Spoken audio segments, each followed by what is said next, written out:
লাইলাতুল কদর আপনি কিভাবে কাটাবেন এই প্রশ্নের উত্তরে প্রথম কথা হলো সারা রাত জেগে থাকবেন। জেগে কি করবেন? প্রথম কাজ হলো জেগে দাঁড়িয়ে ইবাদত করবেন। তারাবির সালাত আদায় করলেন, শুধু এটাই শেষ না, তারাবির সালাতের পরে দুই রাকাত করে নফল নামাজ যত খুশি পড়বেন এবং প্রতি রাকাত যত বেশি পারেন দীর্ঘ করবেন, লম্বা করবেন। দাঁড়িয়ে কেরাত পড়বেন, এত বেশি কেরাত, লম্বা কেরাত পড়বেন যে দাঁড়াতে দাঁড়াতে পা ফুলে যাওয়ার অবস্থা হয়ে যায়। আপনার যদি খুব বেশি কোরআন মুখস্থ না থাকে, একই সূরা বারবার পড়েন, কোনো অসুবিধা নেই। একই রাকাতে একই সূরা বারবার পড়তে থাকেন এবং আস্তে আস্তে পড়েন। প্রতিটি আয়াতের পরে ওয়াকফ করেন, থামেন, ধীরে ধীরে পড়েন, সম্ভব হলে বুঝে বুঝে পড়েন এবং তেলাওয়াত করার পরে রুকুতে যাওয়ার আগে তেলাওয়াতের পরে একটু গ্যাপ দেন, তারপরে রুকুতে যান। রুকুতে গিয়ে প্রতিটা তাসবিহ খুব ধীরে ধীরে পড়ুন, সুবহানা রাব্বিয়াল আযীম, সুবহানা রাব্বিয়াল আযীম। আমার মহান রব পবিত্র, আমার মহান রবের পবিত্রতা বর্ণনা করছি, সুবহানা রাব্বিয়াল আযীম। আস্তে আস্তে বলুন, ধীরে ধীরে বলুন, অক্ষ করে করে বলুন, দীর্ঘ সময় বলতে থাকুন। আল্লাহর পবিত্রতা বর্ণনা করতে করতে রুকুতে মাজা ব্যথা হওয়া পর্যন্ত রুকুতে থাকেন। এরপরে রুকু থেকে উঠে দাঁড়িয়ে যান, দাঁড়িয়ে আবার সামি আল্লাহু লিমান হামিদা, রব্বানা ওয়া লাকাল হামদ, অথবা রব্বানা লাকাল হামদ, অথবা আল্লাহুম্মা রব্বানা লাকাল হামদ, সবগুলাই পড়া যাবে, সবগুলাই হাদিসে আছে। আপনি রুকু থেকে উঠে দাঁড়িয়ে এরপরে আবার দীর্ঘ সময় নিয়ে হামদান কাসীরান তাইয়িবান মুবারাকান ফি, আল্লাহর প্রশংসা করেন। কিছু না পড়তে পারলে দাঁড়িয়ে থাকেন, অন্তত 1-2 মিনিট দাঁড়িয়ে থাকেন। এরপরে আস্তে করে সিজদা যান, সিজদা আবার 2 মিনিট 3 মিনিট সময় নেন, আস্তে আস্তে সিজদা গুলাতে তাসবিহগুলো আস্তে আস্তে পড়ুন, দীর্ঘ সময় ধরে পড়তে থাকুন। সিজদার পরে আস্তে করে মাথা উপরের দিকে উঠেন, হুলস্থুল করবেন না, তাড়াহুড়া করবেন না। উঠে মাথা সোজা করে টনটন করে বসে দীর্ঘ সময় আবার অপেক্ষা করেন, আবার সিজদা যান। এভাবে ধীরে স্থিরতার সাথে সালাত আদায় করুন। 2 রাকাত করে আপনি এভাবে সারা রাত ধরে যত বেশি কোরআন আদায় করুন। কারণ রাসূল আকরাম সাল্লাল্লাহু আলাইহি ওয়াসাল্লাম বলেছেন, মান কামা লাইলাতুল কদরি ঈমানান ওয়া ইহতিসাবা, যে ব্যক্তি লাইলাতুল কদরে ঈমানের সঙ্গে ইখলাসের সঙ্গে দাঁড়িয়ে নামাজ আদায় করবে, লাইলাতুল কদরে নামাজ আদায় করবে, লাইলাতুল কদর জুড়ে নামাজ পড়বে, গফিরা লাহু মা তাকাদ্দামা মিন যামবি, তার পেছনের জীবনের সমস্ত গুনাহ মাফ করে দেওয়া হবে। এইজন্য ভাইরা আমার, লাইলাতুল কদর কিভাবে কাটাবেন সে প্রশ্ন উত্তরে প্রথম কথা এটাই যে এ রাতে দাঁড়িয়ে বেশি বেশি নামাজ আদায় করবেন। কিভাবে কাটাবেন? বেশি বেশি নামাজ আদায় করবেন। দ্বিতীয় কাজ হলো বেশি বেশি দোয়া করবেন, আল্লাহর কাছে চাইবেন। কি চাইবেন? মানুষ যেহেতু আমরা দুনিয়ামুখী বেশিরভাগ মানুষ, এই জন্য আমাদের কাছে চাওয়া মানেই হলো চাকরি, বিয়ে শাদী, সন্তান সন্ততি, ভবিষ্যৎ, ঘরবাড়ি, টাকা পয়সা, ব্যবসা বাণিজ্য, ক্যারিয়ার, বাস এগুলোই আমাদের চাওয়া। কারণ একটা কথা আছে, কাকের নজর সবসময় নিচের দিকে থাকে। আমাদের নজর হলো দুনিয়ার এসব জুটা, এগুলাই। আখিরাত তো আমাদের নজরের বাইরের জিনিস, ওইগুলো তো আমাদের টার্গেটের বাইরের জিনিস, কিন্তু ওইগুলো খুব একটা আল্লাহর কাছে চাওয়া হয় না। চাইলেও শেষের দিকে আল্লাহ একটু জান্নাত দিয়েন, এইটুকু। মানে এটা একটা খাবারের সালাদের মতো আর কি, হইলো জান্নাত দিলেন। কিন্তু মেইন হলো আল্লাহ জোয়ান মানুষ হলো আল্লাহ, ক্যারিয়ারটা করতে পারতেছি না, বিয়ে শাদী হচ্ছে না, যাতে করে ভালো একটা চাকরি হয় আল্লাহ, ব্যবসায়ী আল্লাহ যেন আরেকটা দোকান খুলতে পারি আল্লাহ, আর বাড়িওয়ালা আল্লাহ রড বাইর করে রাখছি আরেকটা ছাদ আল্লাহ যেন করার তৌফিক হয় আল্লাহ, একটা হয়ে গেছে আল্লাহ, আরেকটা প্লট কিনে রাখছি এখনো কাজ করতে পারছি না আল্লাহ, দেন কিছু ইট বালি সিমেন্টের টাকা দিয়ে দেন আল্লাহ যেন আপনি শুরু করতে পারি। ঠিক না ঠিক? বাস ধান্দা একটাই, আরে কপাল পড়া। আল্লাহ সুবহানাহু ওয়া তাআলার কাছে লাইলাতুল কদরে চাওয়ার সুযোগ পাইছে, মহান রব্বুল আলামিনকে পাইছে। দুনিয়ার মানুষের কাছে ছোটখাটো জিনিস চাইতে মানুষ লজ্জাবোধ করে না, আল্লাহর কাছে অবশ্য ছোটখাটো জিনিস চাইতে লজ্জাবোধ করা যাবে না। বরং রাসূল আকরাম সাল্লাল্লাহু আলাইহি ওয়াসাল্লাম বলেছেন, জুতার ফিতা ছিঁড়ে গেছে সেটাও পর্যন্ত সংশোধিত এবং সারাবার জন্য আল্লাহর কাছে সাহায্য চাও। আল্লাহর কাছে চাও যে আল্লাহ, জুতার ফিতাটা পর্যন্ত আমার ছিঁড়ে গেছে, এটাকে আপনি সারিয়ে দেন, সংশোধন করেন। অর্থাৎ তুচ্ছ বিষয় আল্লাহর কাছে চাইতে আমরা কার্পণ্য করবো না। দুনিয়ার প্রেসিডেন্ট প্রধানমন্ত্রীর সঙ্গে আল্লাহ সুবহানাহু ওয়া তাআলার একটা বিশেষ পার্থক্য এবং বৈশিষ্ট্য। তবে শুধুমাত্র জুতার ফিতাই চাইলেন আর বড় বড় জিনিসগুলো চাওয়া থেকে বাদ দিয়ে রাখলেন আল্লাহর কাছে, এটা তো আল্লাহর শানে যায় না। এই জন্য ভাইরা আমার, লাইলাতুল কদরে আল্লাহর কাছে আপনি সবচেয়ে বেশি চাইবেন কি?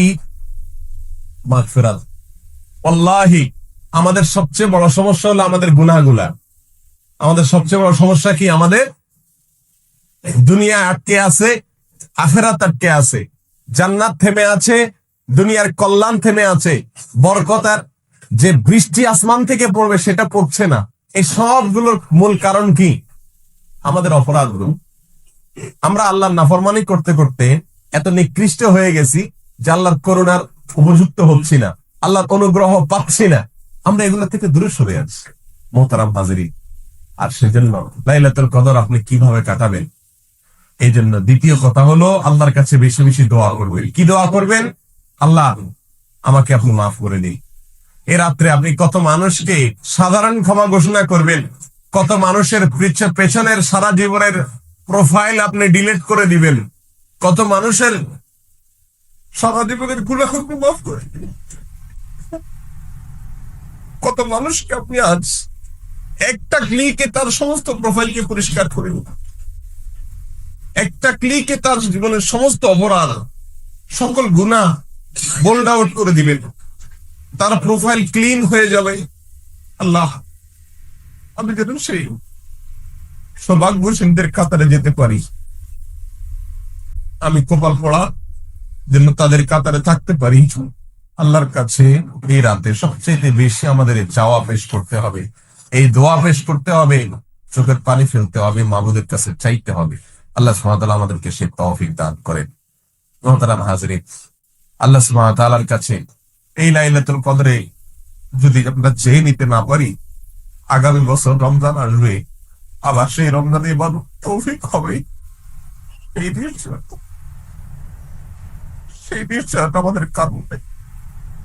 কত মানুষ এই মসজিদে মুসল্লি হয়ে গত রমজানে এসেছিলেন, কিন্তু আজ এই রমজানে তারা কবরের বাসিন্দা হয়ে গেছে। এই সুযোগ আমার জীবনে আপনার অষ্টবার, এই রমজান আমার জীবনের শেষ রমজান, এটাকে নিশ্চিত ধরে আর 4টি রাতের প্রতিটি সেকেন্ডকে, প্রতিটি মুহূর্তকে চোখের পানি পেলে একবারে অস্থির ফাঁসির আসামির মতো, দণ্ডাদেশ পাওয়া মানুষের মতো, পাগলের মতো ছটফট করতে থাকা, মাবুদের কাছে কাঁদতে থাকা, মাবুদের কাছে দেখিয়ে ছটফট করতে থাকা, পাগলের মতো, ছোট বাচ্চার মতো আল্লাহর কাছে কাঁদতে থাকা। আল্লাহ আমাদের সবাইকে সেই সৌভাগ্যশীল মানুষদের অন্তর্ভুক্ত করে দেন। মুহতারাম হাজিরিন, রমাদানের একেবারে শেষ মুহূর্ত চলে আসছে। কত ফজিলত, কত মর্যাদা আল্লাহ সুবহানাহু ওয়া তাআলা এই মাসটিতে রেখেছেন, এই মাসটির প্রতিটি মুহূর্তে দিয়েছেন।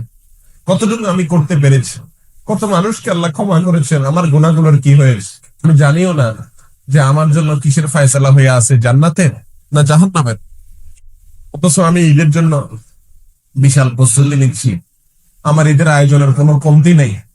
ভাইরা আমার, এর চাইতে বড় কপাল পড়া, এর চাইতে বড় হতভাগা আর কে হতে পারে?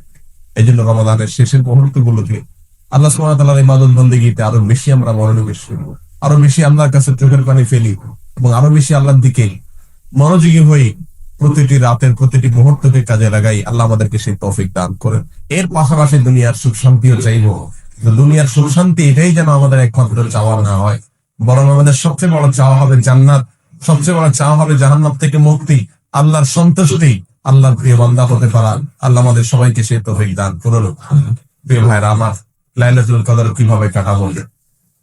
তৃতীয় পয়েন্ট হলো, আম্মাজান আয়েশা রাদিয়াল্লাহু তাআলা আনহা রাসূল করিম সাল্লাল্লাহু আলাইহি ওয়াসাল্লামকে জিজ্ঞাসা করছিলেন, ইয়া রাসূলুল্লাহ, যদি আমি লাইলাতুল কদর পেয়ে যাই, অর্থাৎ কোন একটা রাত লাইলাতুল কদর, আল্লাহ সেটাকে লাইলাতুল কদর হিসেবে নির্বাচন করেছেন, আর সে রাত্রে আমি ইবাদত বন্দেগী করি, আমি জেগে থাকি, তাহলে আমি কি করব, কি পড়বো, আল্লাহর কাছে কি বলে চাইবো? তখন রাসূল আকরাম সাল্লাল্লাহু আলাইহি ওয়াসাল্লাম তাকে একটা বিশেষ দোয়া শিক্ষা দিয়েছেন। আল্লাহুম্মা ইন্নাকা আফুউন তুহিব্বুল আফওয়া ফাআফু আন্নী, আল্লাহুম্মা ইন্নাকা আফুউন তুহিব্বুল আফওয়া ফাআফু আন্নী। আল্লাহ আপনি ক্ষমাশীল, আল্লাহ আপনি ক্ষমাশীল, আপনি ক্ষমা করতে ভালোবাসেন, অতএব আমাকে ক্ষমা করে দিন। আল্লাহ আপনি ক্ষমাশীল, আপনি ক্ষমা করতে ভালোবাসেন, এজন্য আমাকে ক্ষমা করে দিন। আল্লাহুম্মা ইন্নাকা আফুউন তুহিব্বুল আফওয়া ফাআফু আন্নী। এই দোয়াটা লিখে নিব এবং এই দোয়াটা সারা রাত ধরে বারবার আল্লাহর কাছে পড়তে থাকবো। এভাবে আমরা লাইলাতুল কদর কাটাবো। নাম্বার 4, লাইলাতুল কদরে আমরা বেশি বেশি তেলাওয়াত করব। কোরআন নাজিলের মাস, এই রাত্রেই কোরআন নাজিল হয়েছে, কোরআনের জন্ম রাত, কোরআনের জন্ম লগ্ন, অতএব এই রাতে বেশি বেশি কোরআন তেলাওয়াত করব, কোরআন পড়বো, কোরআন বোঝার চেষ্টা করব। তাহলে ইনশাআল্লাহ লাইলাতুল কদর আমার সঠিকভাবে পালন হবে এবং কাটানো হবে।